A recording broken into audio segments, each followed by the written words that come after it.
Well, good morning. I would like to take time as we begin here just to especially welcome any guests that we have in the audience. We're so excited that you're here. If this is your first time here, our normal speaker, Mark, is out of town visiting his son, but I'm excited to be here and share a message with you.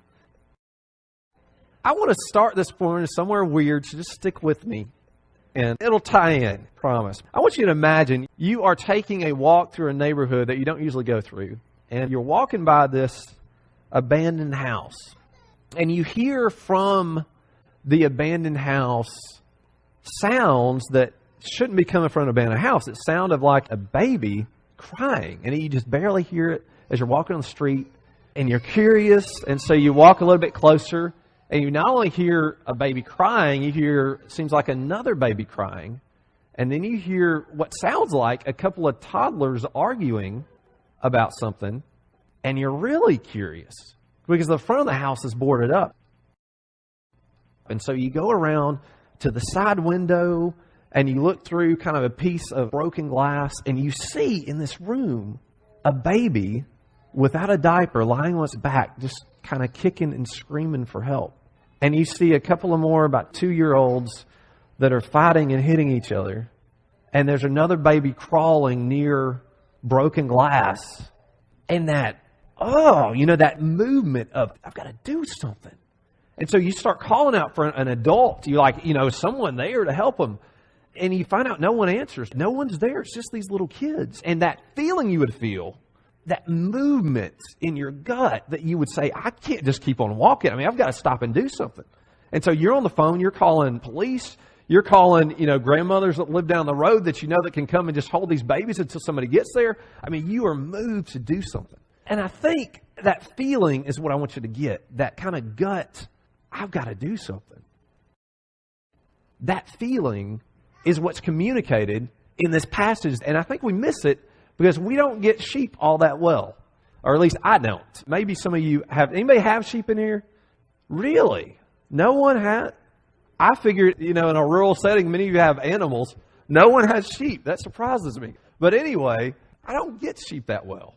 And when Jesus says he had compassion on them because they were harassed and helpless like sheep without a shepherd, what it's talking about is he's got this gut feeling that you would have if a bunch of infants were not being taken care of, okay? He's moved with compassion. He's got to do something. And so as we start this morning with our lesson, this is the motivation. This is the heart that Jesus has. So I want to make sure that we get this morning. When the Bible talks about sheep, we think of these cuddly, cute pictures. They're fluffy and they're warm. Maybe a couple of kids are playing in a green pasture with them. Or even better, Jesus holding the sheep in this kind of, just real warm embrace. But that is not exactly what sheep are like. And so I'm going to help us understand sheep a little bit better. I hope you find these interesting. Not exactly the sharpest tools in the shed. Yeah, this sheep had a problem. Got a bucket stuck on its head. Yeah, and how do you overcome this, sheep? You may not know this about sheep. I didn't know this. But sheep, if they're on their back, especially if there's like a little valley, they really can get to a point where they just can't get up at all. They don't have the ability to roll out. And so this sheep here is displaying this. Occasionally they can get up, but there's a reason why you need a shepherd for sheep, because they can get stuck very easily. Another thing about sheep, their vision is different than ours. We can see about 120 degrees. They can see 230 degrees.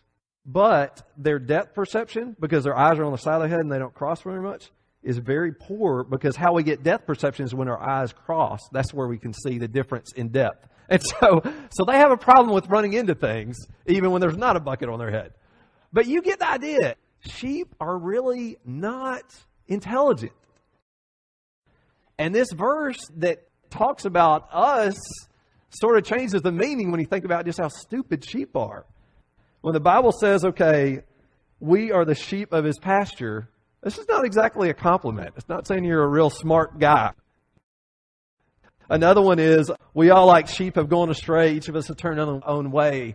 As you think about and understand sheep, this is not something that's good. We're not really all that intelligent. This is not a compliment. It's not a warm, cuddly thing that you would just want to love on. It's that we're pretty messed up when it comes to sheep.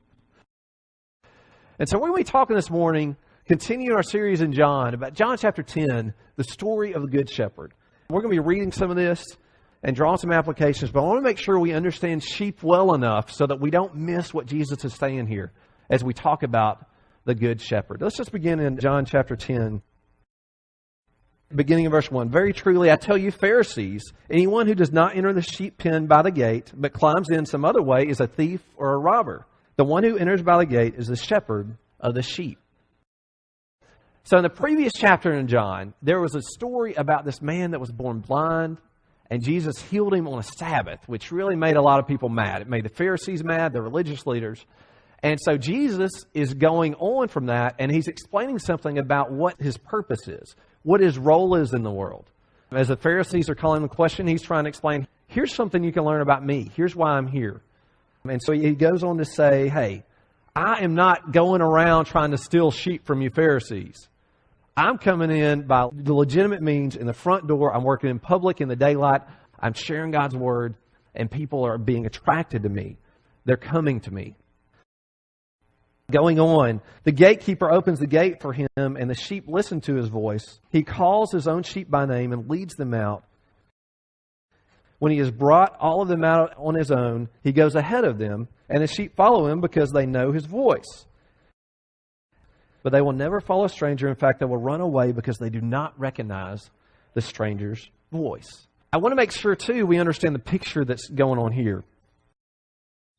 Well, one thing that's weird about Cookeville, I don't know if you think this is weird or not. If you always grown up here, you may think, oh, that's just the way it is. But if you are from out of town and you drive through Cookeville and you stop and you want to go to Walmart, you might find it weird that this is right beside Walmart. This is the stockyard.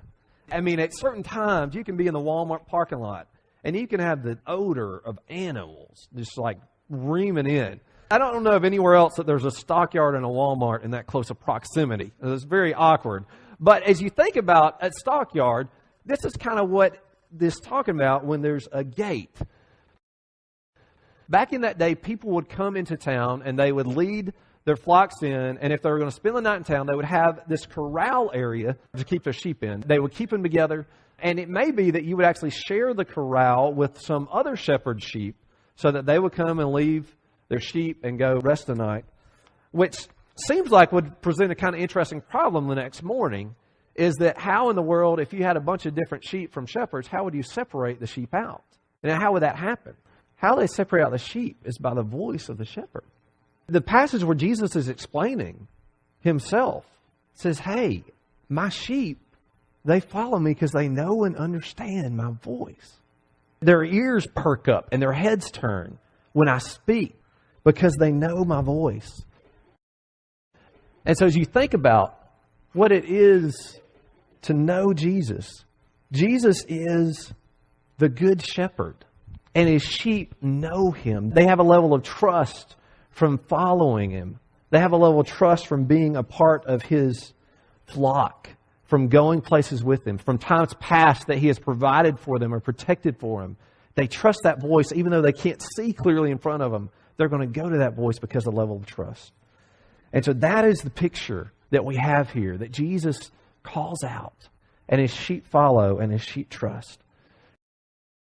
It talks about this a little bit later in John chapter 10. It says, I am the good shepherd. I know my sheep and my sheep know me, just as the Father knows me and I know the Father.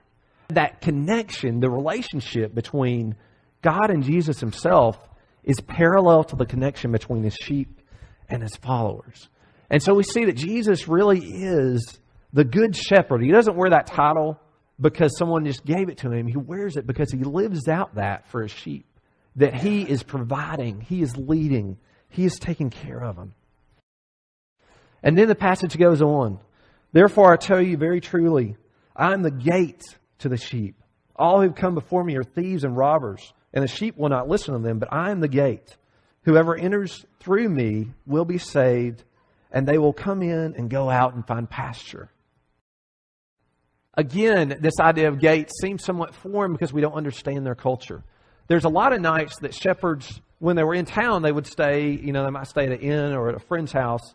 But when they were out in the country, there wasn't a hotel. And so they would lead their flocks sometimes for days or weeks out on the open countryside, leading them to green pastures, leading them to water to drink, and they would end up spending the night in the field. And so they actually had built, and this is kind of a similar one, It may not look exactly like this, but they would build like rock corrals out in the pasture so that at night the sheep would be safe. They would lead them into the corral and they would be safe there at night. But during the night, you notice the corral doesn't have a hinged door. During the night, the shepherd would lay his own body down in front of the door. The shepherd's body would become the door, and he would sleep in between the outside world and the sheep. And so that if a sheep tried to get out, they would have to walk and trample over the shepherd's body to get out.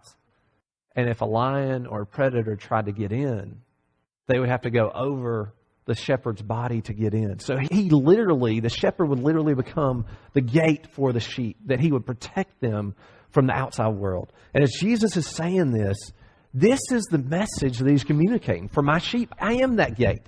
I am that safe place. I am the thing that protects them and keeps them safe. And this is a beautiful picture as you think about Jesus being the good shepherd. He provides them, he leads them to clean waters, he allows them to be nourished, he takes them where they need to be fed, but he also protects them from danger and from harm. John 10 continues on with this idea, the thief comes only to kill, steal, and destroy, but I have come that they may have life and have it to the full. If I ask you how many people in this room want a great life, want a fantastic life, Jesus says, hey, I want that for you too. I want you to be my sheep, and I want to give you this good life. Does that mean there's never going to be a lion or someone come to attack? Does that mean it's never going through a time when you have a hard time finding something to drink? No. But what it means is you've got a shepherd there that is willing and ready to help you have that abundant life. That abundant life. There's a couple more passages that have this same idea. It says, I'm the good shepherd. The good shepherd lays down his life for the sheep. The hired hand is not a shepherd and doesn't own the sheep, so that when he sees a wolf coming, he abandons the sheep and runs away. Then the wolf attacks and the flock scatter, and the man runs away because he's a hired hand and he cares nothing for the sheep. And so you have this idea that when danger comes, Jesus is not the kind of shepherd that has no commitment to his sheep. He doesn't run away from danger. He doesn't abandon us in our time of need, but he really stands in between us and danger and is there to help and to fight with us and for us as we go through hard times.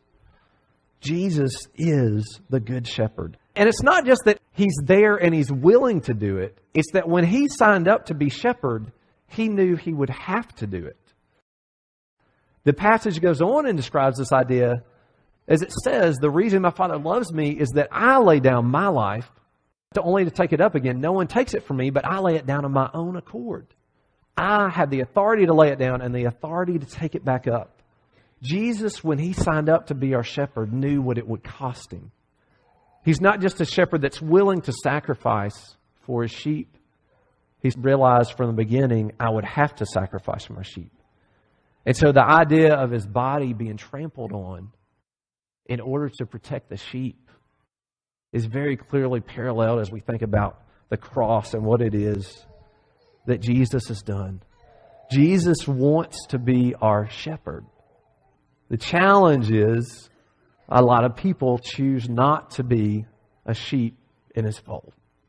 And as you think back through this lesson, as you think about what it is that Jesus promises as the good shepherd, as you think about the things that he has given up, the things that he has done so that we could be sheep in his pasture, I just got to ask, is Jesus your good shepherd? This morning, is he the one that is protecting and providing for you? Have you made a decision to be a sheep in his fold? Because one thing about Jesus, he's never going to come up and say, okay, you got to be with me. He's not going to force it on you. I know there's some people here that, for whatever reason, have chosen not to become part of Jesus' fold yet. That you've not become one of his sheep. But if you think about the dangers that are in the world, if you think about the protection and the providence that Jesus offers you, what in the world would hold you back from accepting Jesus? You know, Mark's not here this morning. He can't baptize you if you're ready for that. But I tell you what, he would love to have a phone call from me saying, guess what happened this morning? Somebody that's been here a long time, that's heard several of your messages, that's been holding out, decided he wanted to become a sheep in God's pasture this morning. And I would love to call up. I would love to tell him that. We would love to celebrate that with you.